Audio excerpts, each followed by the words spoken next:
Greetings! Welcome to the Daily Article Podcast. Today is Wednesday, January the 31st, 2024. I'm Chris Elkins with the Denison Forum, narrating today's article written by Dr. Jim Denison.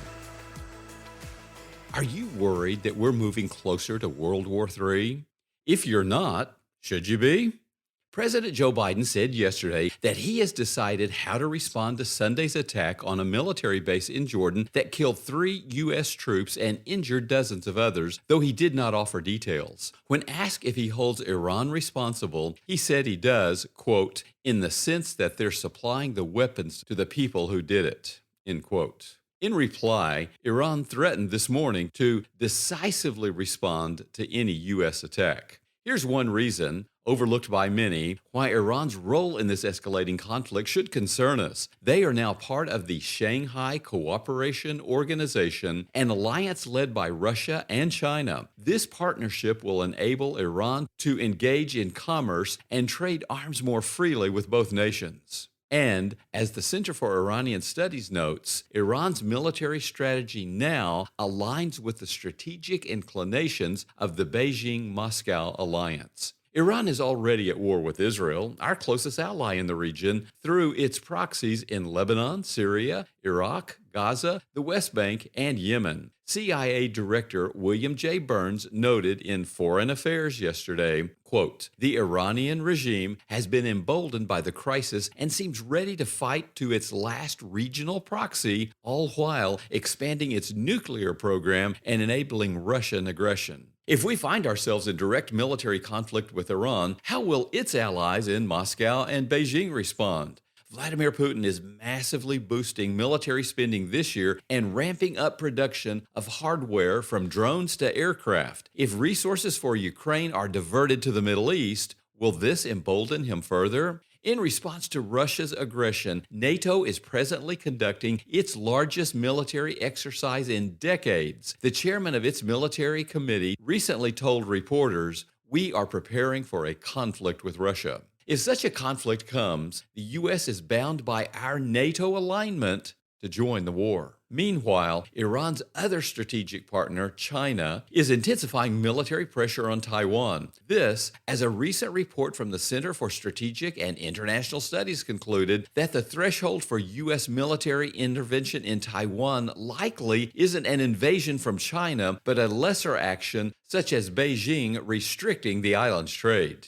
Iran, Russia, and China share one other commonality. They are all declining economically and demographically. British journalist Sherelle Jacobs notes, what previous world wars teach us is that it is not confident and successful countries that start wars, but corroded and schizophrenic ones that both suffer from grandiose delusions and moral dread of the future, end quote. After applying her thesis to all 3 countries, she warns, World War III is approaching fast. My purpose today is not to predict the future, nor is it to frighten you. Rather, it is to reinforce Charles Spurgeon's simple observation, without Christ, there is no hope. Humans have been entirely at peace for just 8% of our history. As many as 1 billion people have been killed in war. But here's the good news from Luke 19, verse 10. The Son of Man came to seek and to save the lost. As the 2nd century's St. Irenaeus explained in Against the Heresies,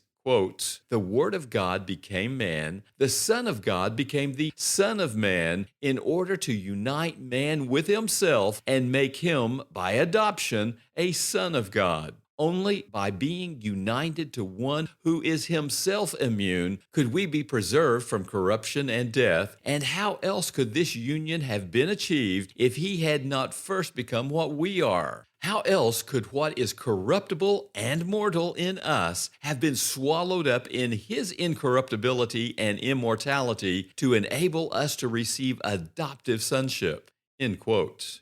In other words, God became one of us so we could become one with him. John MacArthur is right. The only hope for this or any other society is to hear the word of the Lord and obey. Such hope is very real. We know from 2 Corinthians 5, verse 17, that every person who obeys the Word of God is transformed by the Spirit of God and manifests from Galatians 5:22, peace as the fruit of the Spirit. Such people pursue what makes for peace, as noted in Romans 14:19, and from Hebrews 12, verse 14, strive for peace with everyone. As a result, James 3, verse 18 says, a harvest of righteousness is sown in peace by those who make peace. How can we know and share such peace? The British missionary J.R.P.C. wrote, "Let in the light all sin exposed, to Christ whose life no darkness knows. Before the cross expectant kneel, that Christ may judge, and judging heal. Awake and rise up from the dead, and Christ his light on you will shed.